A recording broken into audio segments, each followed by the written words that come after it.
మన దేశంలో IAS, IPS లాంటి అధికారుల జీవిత కథలు సినిమా కథల కంటే ఎక్కువ ఆసక్తికరంగా ఉంటాయి. ఈరోజు అలాంటి ఒక అసాధారణ మహిళ గురించి తెలుసుకుందాం. ఆవిడే ఐపీఎస్ మంజుల జరుహార్. పోరాటానికి ప్రతీక, ధైర్యానికి నిలవెత్తు సాక్ష్యం ఈవిడ. మంజుల జరుహార్ బీహార్లోని ఒక సాంప్రదాయ కుటుంబంలో పుట్టారు. చిన్నప్పటి నుంచే చదువులో ప్రతిభ చూపుతూ పెద్ద కలలు కనేవారు. కానీ జీవితం ఎప్పటిలాగే ఊహించని మలుపులు వచ్చాయి. పెళ్ళి, కుటుంబ బాధ్యతలు ఈ రెండింటినీ చూసుకుంటూనే ఏదో సాధించాలనే కోరిక ఆమెను వదలలేదు.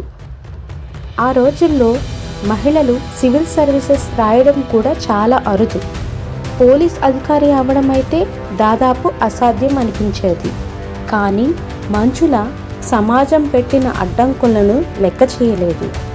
మొదటిసారి యూపీఎస్సీ రాసినప్పుడు ప్రిలిమ్స్, మెయిన్స్ను క్లియర్ చేశారు. కానీ ఇంటర్వ్యూలో విఫలమయ్యారు. ఇది ఎవరికైనా గట్టి దెబ్బ అవుతుంది. కానీ మంజుల మాత్రం వదిలిపెట్టలేదు. వైఫల్యాన్ని ఒక పాఠంగా తీసుకొని మరింత పట్టుదలతో సిద్ధమయ్యారు. ఆ రోజుల్లో కోచింగ్ సెంటర్లు కూడా లేకుండా తనంతట తానే ఒక స్టడీ ప్లాన్ తయారు చేసుకొని చదివారు. ప్రతిరోజు గంటల తరబడి కష్టపడి చదివి చివరికి 1996లో యూపీఎస్సీలో అద్భుతమైన ర్యాంక్ సాధించి ఇండియన్ పోలీస్ సర్వీస్ అధికారిగా ఎంపికయ్యారు. ఐపీఎస్ అధికారిగా పనిచేయడం అంటే కేవలం యూనిఫామ్ ధరించడం కాదు. నేరాలను అరికట్టడం, సమాజాన్ని రక్షించడం, న్యాయం చేయటం. మంజుల గారు ఈ బాధ్యతను గౌరవంగా మోసారు. ఆమె ధైర్యం, నిర్ణయాలు ఎంతోమందికి ఆదర్శంగా మారాయి. ఆమె జీవితం ఆధారంగానే బాలీవుడ్లో జై గంజల్ అనే సినిమాను కూడా తీశారు.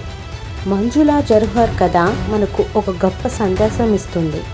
వైఫల్యం అంతం కాదు, స్వయం ప్రేరణే నిజమైన శక్తి. లక్ష్యంపైనే నమ్మకం ఉంటే ఏదైనా అడ్డు కాదని ఆవిడ నిరూపించింది.